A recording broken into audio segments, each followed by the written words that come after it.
Hey guys, तो आज मैं आपसे एक थोड़ा-सा सीरियस टॉपिक पे डिस्कशन करना चाहती हूँ। I want to discuss about the gentle parenting word. मुझे तो ये समझ में नहीं आता कि भाई जेंटल पेरेंटिंग होती क्या है? कैसे होती है, कैसे नहीं होती है? मैं नहीं जानती। मेरे भी बच्चे हैं, मैं वर्किंग मदर भी हूँ।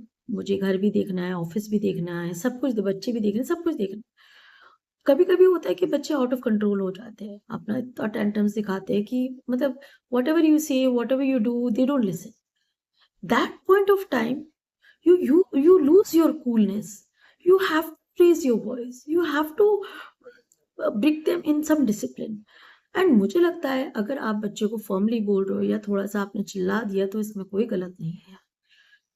आखिरकार वो आपके बच्चे, आप उनका अच्छा भला ही सोच रहे हो। मान लीजिए आपका बच्चा बहुत जिद्दी हो जाए, बहुत स्टबर्न हो जाए और आप उसको प्यार से करते रहे, तो वो सेम चीज आगे भी करेगा, सबके साथ करेगा। वो एक्सपेक्ट करेगा सब लोग उसको समझें, बट ये नहीं पॉसिबल है। So somewhere you this thing is destroying kids future also.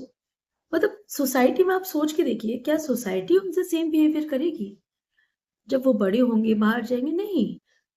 बच्चे का आप ग्रोथ जब कर रहे हैं, जैसा बच्चा सीखता है बचपन से, वो वैसी ही उसकी पर्सनैलिटी बनती चली जाती है। तो मुझे ये लगता है कि मैं ये नहीं कह रही आप वायलेंस कीजिए, आप उसको मारिए, पीटिए, वो I also don't do. But then अगर बच्चा नहीं सुन रहा है, तो अगर उसको आप चिल्ला देते हैं, तो कोई गलत नहीं है इसमें।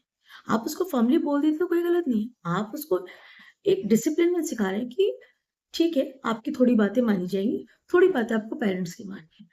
हाँ, आप उसको हर सर्कमस्टांसेस के लिए उसको रेडी कर रहे हैं कि अगर तुम्हें ऐसी सर्कमस्टांसेस, हार्श हार्श सर्कमस्टांसेस मिले, तो you know how to survive.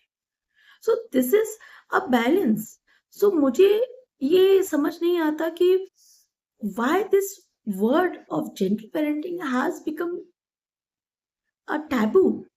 मतलब मैं नहीं करती और ना मैं कर सकती हूँ। अगर मेरा बच्चा ज़्यादा टेंट्रम शो करता है तो मैं उसको डाँटती हूँ। मैं उसको कहती हूँ कि नहीं, ये तुम नहीं कर सकते हो, ये गलत है। जहाँ मुझे लगता है कि मैं हाँ, वो सही है, उनकी बात सुननी चाहिए, मैं सुनती हूँ।